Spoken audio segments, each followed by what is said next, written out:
June is an important month around the world and in the WNBA. It's Pride. Happy Pride, y'all.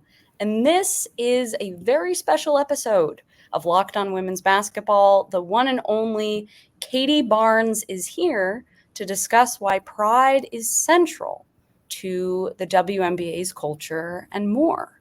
The Locked On Women's Basketball podcast, it starts right now.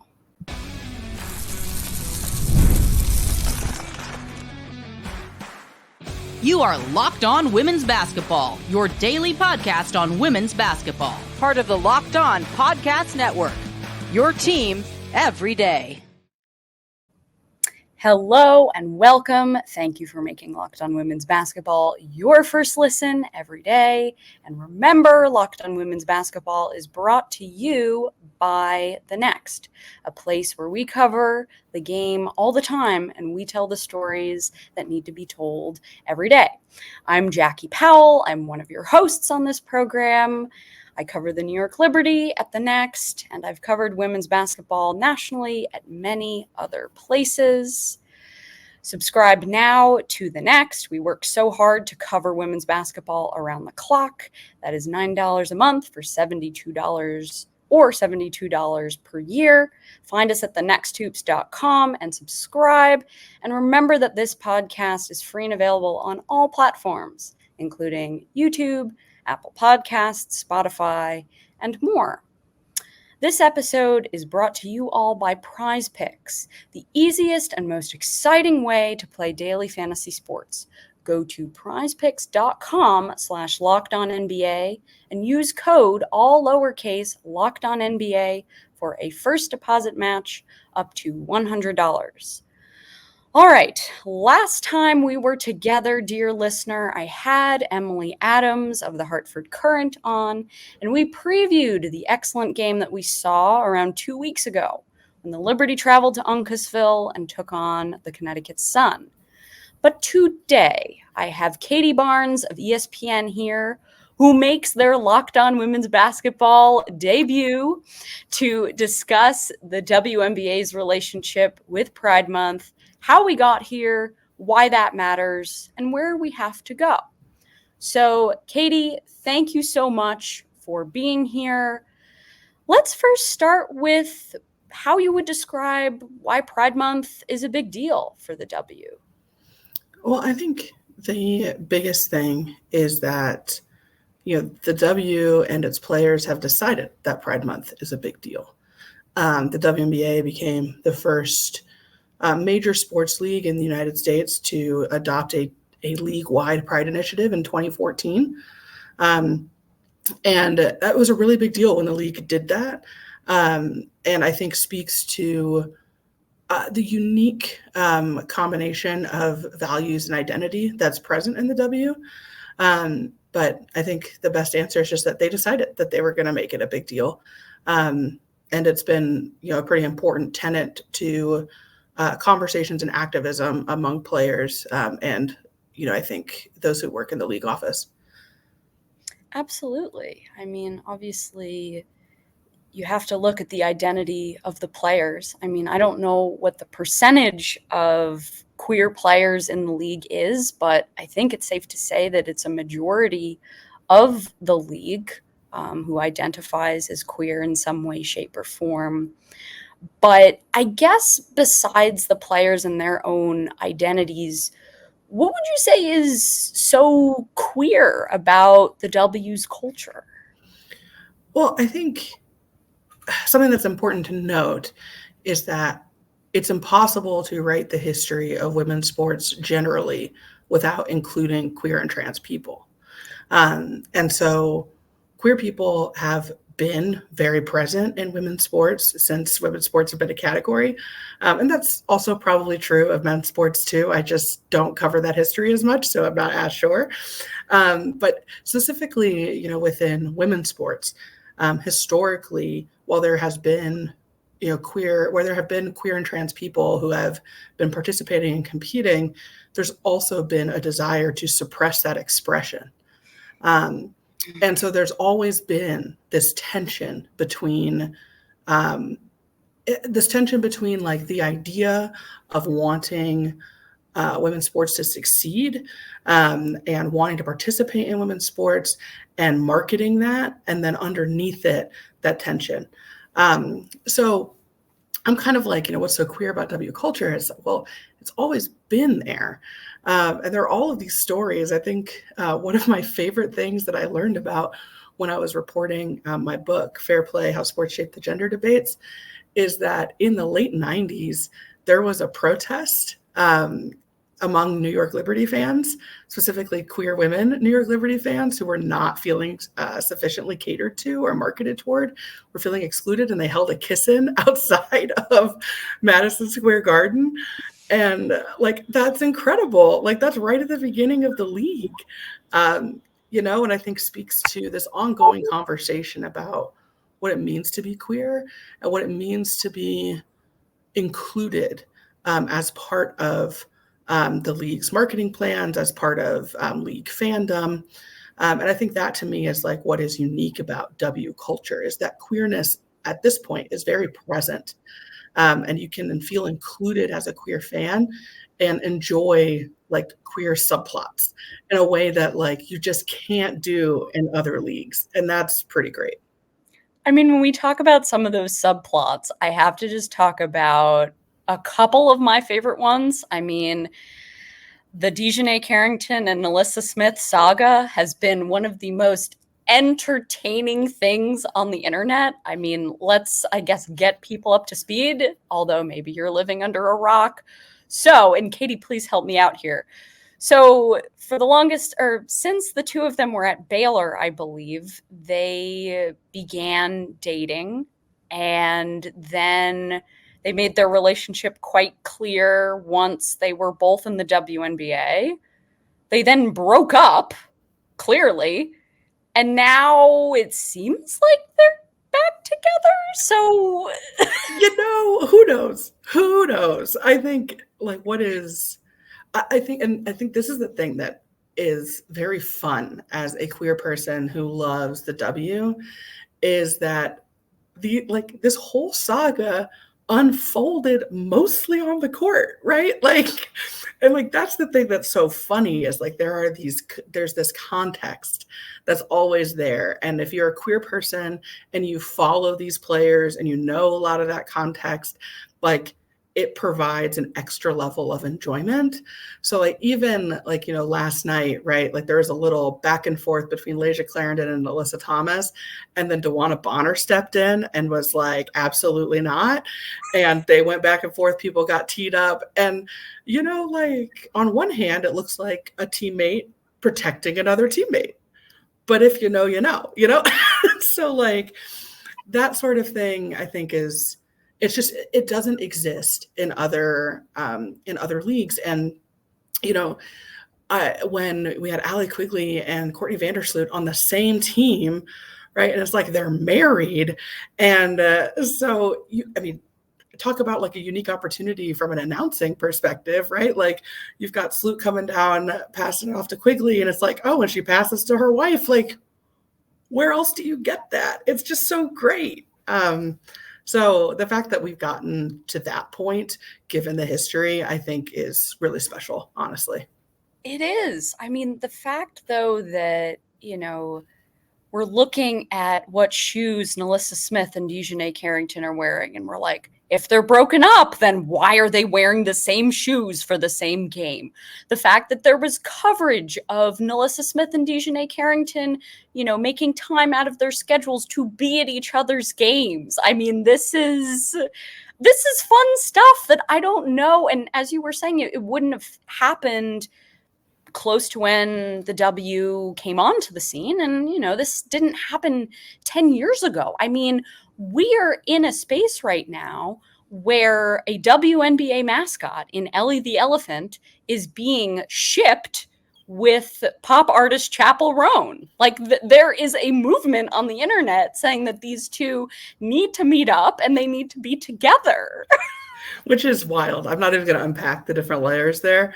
But like, yeah, I mean, you talk about 10 years ago. Like, I don't know if this happens 5 years ago, right? Like, I mean, yes, it is 2024, but like Brittany Griner was drafted into the league in 2013, like, which, and on one hand is a chunk of time ago, but on the other, it's like, it was 11 years ago.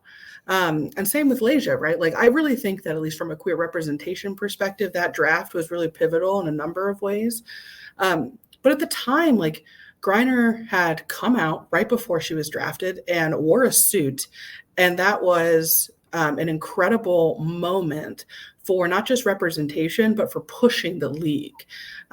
Because, high profile players were not coming out publicly at that particular moment in time, even if they might have been out privately. And so to see how much progress there has been in terms of embracing queerness in the league among fans, among league-wide initiatives, and then of course among the players, I think that is really important. Like, the DiJonai NaLyssa saga as a thing is, one, deeply enjoyable, right? But two, it speaks to not just, I think, progress, but also how queer fans are seen as a desirable fan base. And that doesn't happen, right? Because NaLyssa Smith and DiJonai Carrington, I would not categorize them as WNBA superstars personally. It's no slight against them. I just don't think they're there yet, right? And yet we have spent so much time talking about them, and they are very clearly leveraging this moment between the two of them to garner more attention. They're playing this game too. And so the fact that queer fans are being seen as desirable is a real true culture shift that I think speaks to just how far the W has come in the past few years. We're going to get into more of that, including how we got to a moment where those two are so front and center, and obviously how we got to a mascot being shipped with a pop star. But first, I want to remind everyone about our good friends at Prize Picks. And so let me tell y'all about Prize Picks. So, with Prize Picks, you could turn $10 into $1,000 in a single game watching your favorite sports this summer. You can make a Prize Picks lineup in as little as 60 seconds. You just need to pick more or less on 2 to 6 player stat projections, and you are all locked in. So, obviously, the NBA Finals are over. Remember, obviously, that hoops action does not stop. It doesn't stop on this podcast. It doesn't stop on Prize Picks. And so with young stars like Caitlin Clark, Angel Reese looking to make names for themselves alongside greats in A'ja Wilson, Breanna Stewart, and Alyssa Thomas, you could win up to 100 times your cash watching them and projecting how they're going to ball out. Download the app today and use code LOCKEDONNBA for a first deposit match up to $100. Prize Picks. Pick more, pick less. It's that easy. And now I would like to tell y'all about my friends at Apostrophe. So this week on the East Coast, it is going to be in the 90s. Oh my God. So summer is officially here, and I'm excited to spend some more time swimming and go to the beach, and I'm picking up supplies to prepare for those types of adventures. If you're looking to get your skin glowing in time, it's time to start with Apostrophe, the sponsor of this episode. So Apostrophe's goal is to help you feel comfortable in your own skin, whether you're dealing with breakouts, signs of aging, acne scarring. Apostrophe will help you out. It's an online platform that connects you with an expert dermatology team to get customized acne treatment for your unique skin. Through Apostrophe, you can get access to oral and topical medications that use clinically proven ingredients to help clear acne. Simply fill out an online consultation and your skin goals and medical history. Then snap a few selfies and a dermatology provider will create a treatment plan just for you. And Apostrophe offers access to prescription treatments for all types of acne. So for me, Apostrophe has been really helpful when it comes to helping me deal with my hormonal acne. It makes sure that my bumps and blemishes that come on my skin aren't as painful and don't make such an impression on my face. Apostrophe helps with pimple size and decreases redness. We have a special deal for our audience. Get your first visit for only $5 at apostrophe.com/lockedon. When you use our code LOCKEDON, that's a savings of $15. This code is only available to our listeners. Well, thank you, Apostrophe. And as we come back into our show, but before we do so, are you watching ESPN or Fox Sports on your TV all day? Have to turn down the volume with some of that shouting? Make sure you switch to Locked On Sports Today, a free 24/7 sports streaming channel programmed for you every day that brings you the biggest stories. Locked On Sports Today brings you can't-miss analysis, opinions, and news, streaming 24/7 on YouTube or the free Amazon Fire TV Channels app, which is part of the Locked On Podcast Network. Your team every day. So I'm here back with Katie Barnes, and we are talking about Pride Month and Pride's relationship with the WNBA. And so, Katie, we were just talking about how we're at this moment where queer fans are, a desirable, group that the league is marketing to, and that we have this will they, won't they situation going on with DiJonai and NaLyssa Smith. So I guess what I want to ask you is really, how did we get here into this moment where the authenticity of the players is doing the selling? That's a really good question. It's taken a minute. I spoke a little bit earlier about the tension that has sort of always existed within women's sports, and the WNBA is no exception. In the early years, besides, that kiss and protest at the Liberty game, there's so much documentation around sort of a forced femininity as a marketing ploy among players. And I want to be very clear. It's not that you can't be feminine and queer. Of course you can. DiJonai is a great example of that. But when we look at the way that a specific type of expression being preferred as a marketing ploy, that's just going to suppress identity in some way, shape, or form, right? So, and the W is an absolutely good example of that. It's well documented. Both Diana Taurasi and Sue Bird have spoken openly about it. You can look at the old commercials from the late 90s and early 2000s and just go, oh man, that is not a league I recognize. And so I really think that the 2013 draft was pivotal in terms of somebody who's visibly queer, who's openly queer, being drafted number one. Layshia Clarendon also in that draft, who is probably, really maybe the best organizer in WNBA history. Not the best player in history, but certainly one of the most consequential, if not the most consequential from a leadership perspective.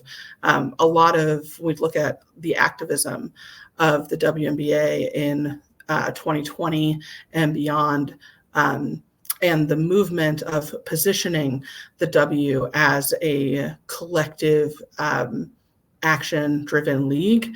A lot of that does not happen without Layshia Clarendon specifically.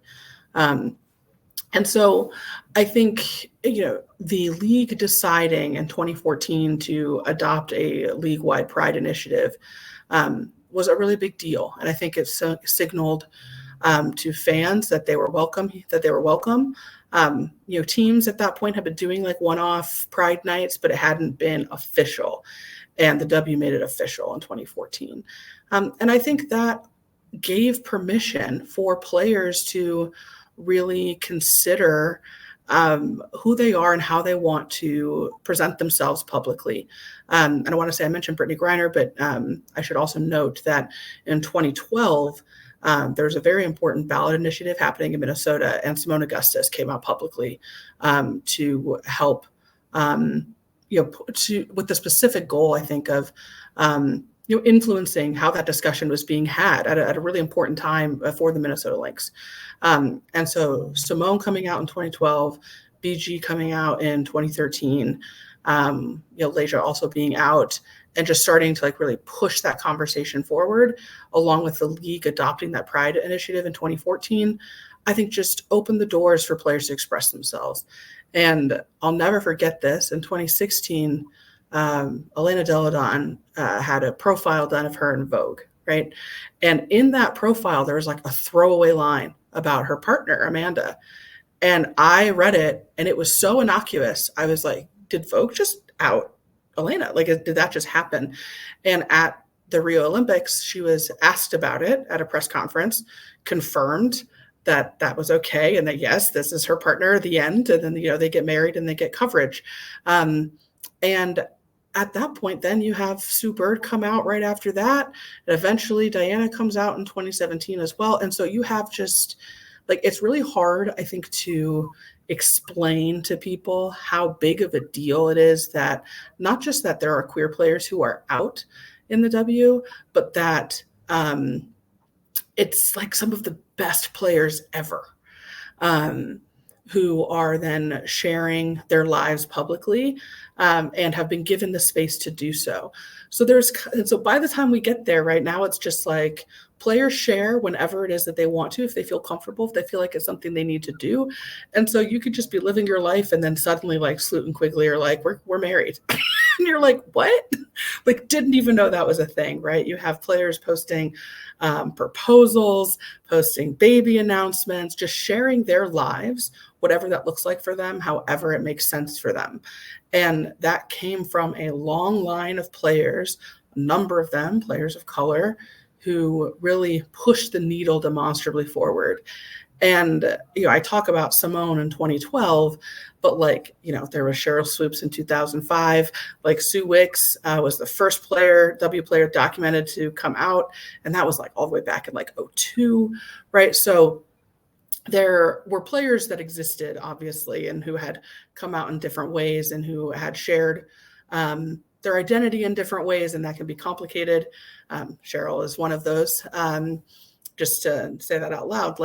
But there are these moments that were important. And for me, when I look at how we got to where we are now and what was like the real inflection point, it was that 2012, 2013 time that really pushed the league forward. And I think it's been huge. Yeah, that's really interesting that you say that. And it's interesting because that was a few years before marriage equality became the law of the land. And, it almost sort of foreshadowed what we were seeing, that followed in 3 years later. I guess I want to go back to that point you were referencing about how in the modern WNBA, you don't really see players coming out. I mean, a few years ago, it was when Sue did. I mean, the most recent big one was Candace Parker in, I want to say 2022 or was it fall of 2021? I think it was right after the Sky won the championship and that fall winter period, one of those years. But my point is, besides Candace, I feel like a lot of the younger players have taken an approach where it's like, okay, I'm just going to post my proposal. Like Arike Gumbawale, she never really came out, but what do we see this viral proposal of her proposing to her now fiance? And then Breanna Stewart. I mean, Breanna Stewart, didn't have a grand coming out. It was more, I guess, she donated to causes important to her, queer causes. But, you see her with her now wife, Marta, and with her children. And Clea Copper, I think, had a proposal like that, too. So I guess, what does this new trend, I guess, mean for where we are? I think it speaks to the level of comfort that players have with deciding how much of their lives they want to share. Mm-hmm. And what I mean by that is that it's not different anymore for queer people versus, those who are heterosexual. Similarly, if you are a high profile player in the W and you're not queer, you have to decide how much of your life you want to put on social media. Those are questions that we are all reckoning with. And so queer folks aren't any different. And I think in the W, that is really true. They aren't any different. So you have a range of experiences and perspectives in terms of how players are sharing, but they're just making the choice what to share and how to share it. And so you have some players who are like, surprise, I'm married. Other players are like, surprise, I proposed. Other players who are like, no, you're going to get all of my messiness. And yes, it is happening on the basketball court, right? Like the range of experiences. It just depends on what you're comfortable with and what you want to do and how you want to share yourself in public.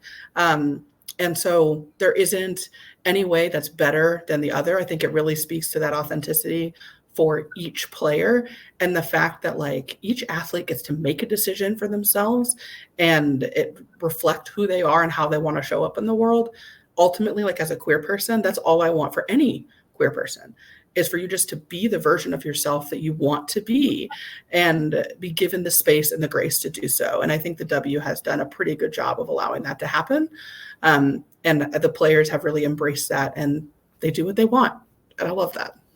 Yes, we all want to just do what we want. Coming up next, we are going to get into what's next for the evolution of queer representation and Pride's relationship to the W and sort of how we deal with the league getting more exposure and fans who maybe aren't comfortable with queerness. How do we deal with all of that? That's what's coming up next. But first, I do want to chat with y'all about our good friends at LinkedIn Jobs. So LinkedIn isn't any job board. It has a vast network of more than 1 billion professionals, which makes it the best place to hire. It gives you access to pros you can't find anywhere else. LinkedIn does that all while making the process easy and intuitive. Hiring is easy when you have that many quality candidates. So easy that 86% of small businesses get a qualified candidate within 24 hours. LinkedIn knows that small businesses are wearing so many hats and might not have the time or resources to hire. 2.5 million small businesses use LinkedIn for hiring. Post your job for free at linkedin.com/lockedonnba. That's linkedin.com/lockedonnba to post your job for free. Terms and conditions apply. Thank you, LinkedIn. We appreciate you. Okay, and we are back. I'm here with Katie Barnes, and we've been talking about all things WNBA and Pride. And so in our final segment, I want to really get into what exactly is next for queer representation in the W. I mean, Katie, you did mention before this whole idea of folks that are more feminine presenting. They usually get either more coverage or more attention. I guess I just wonder if you want to touch on maybe how we're still working through that as a society.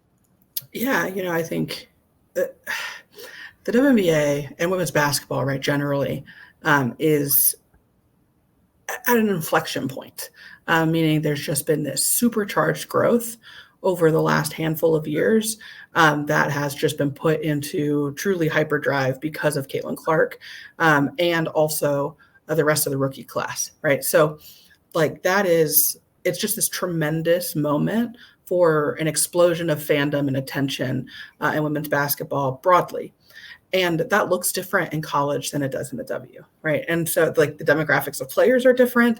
The kinds of conversations that happen are different. And so when we look at like why certain players are more popular than others, it's been uncomfortable in that both historically and in the present in the WNBA, there are identities that compound themselves in terms of disadvantage.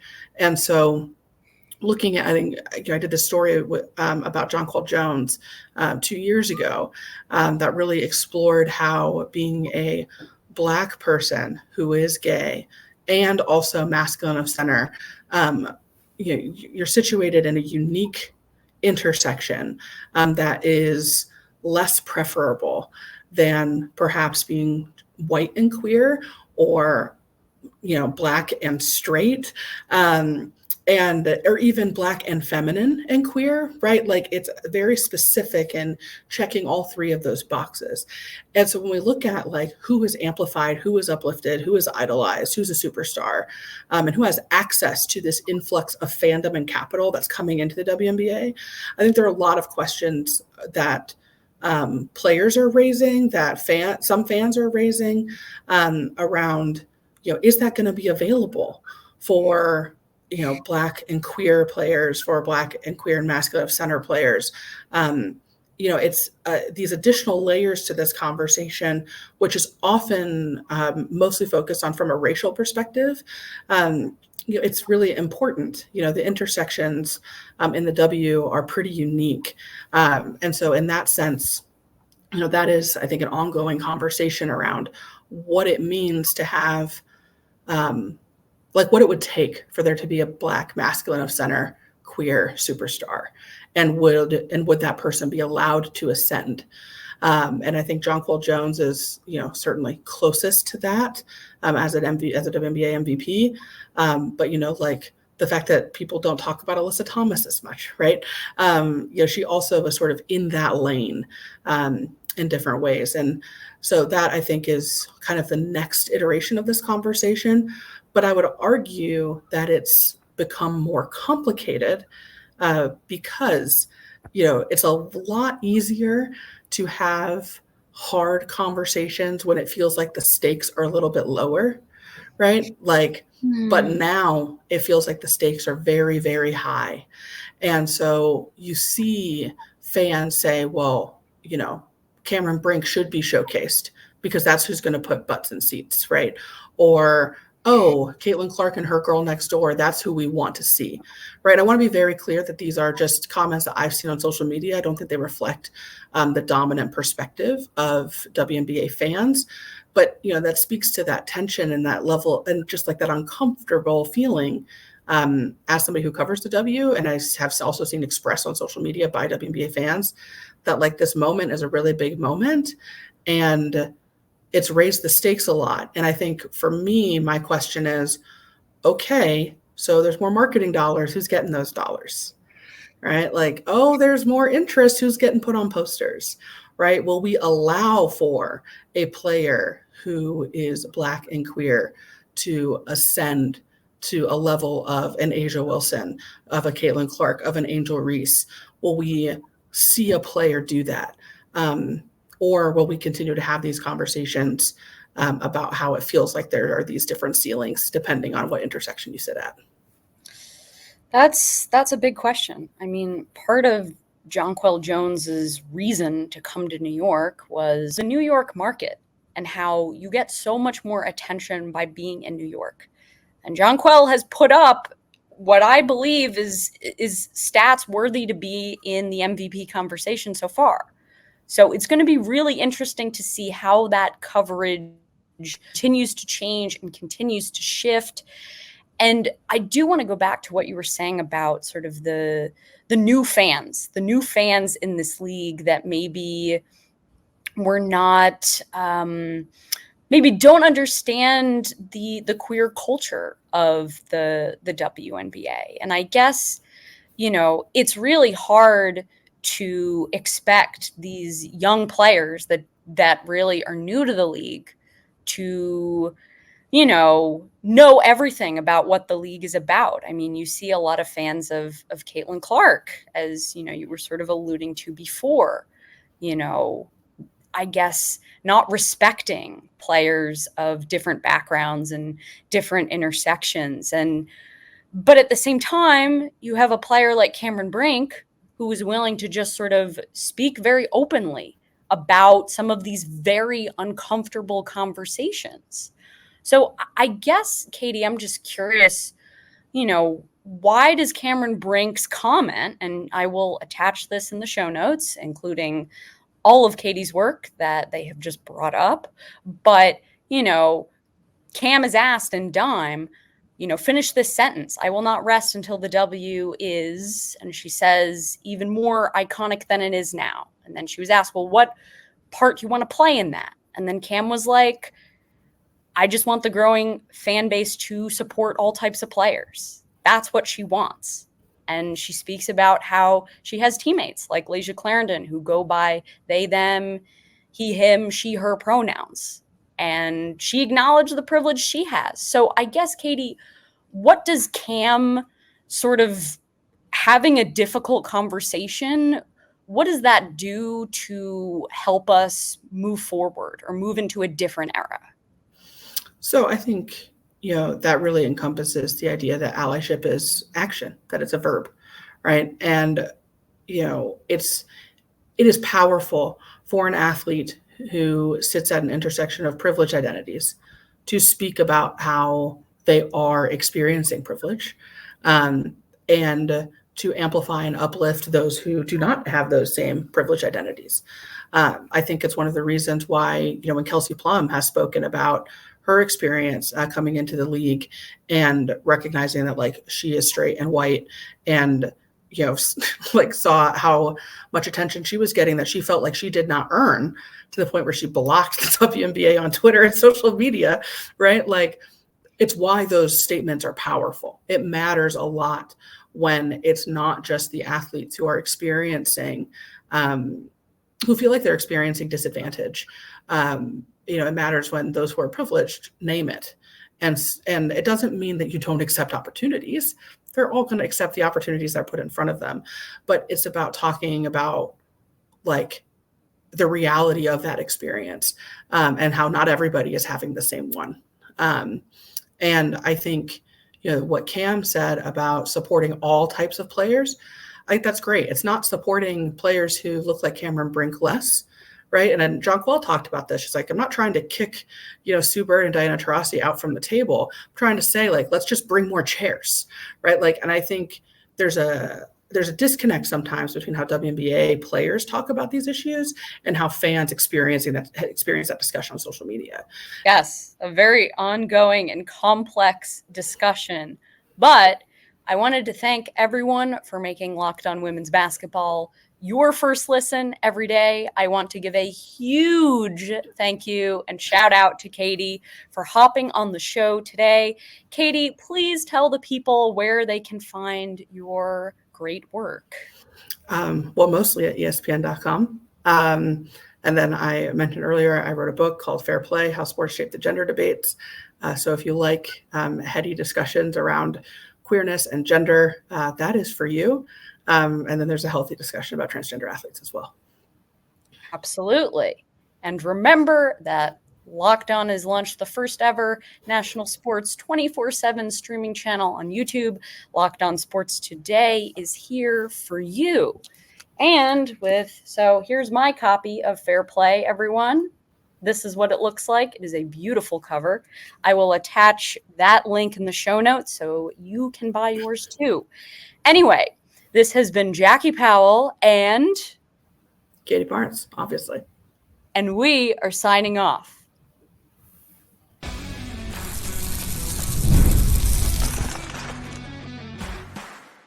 You are Locked On Women's Basketball, your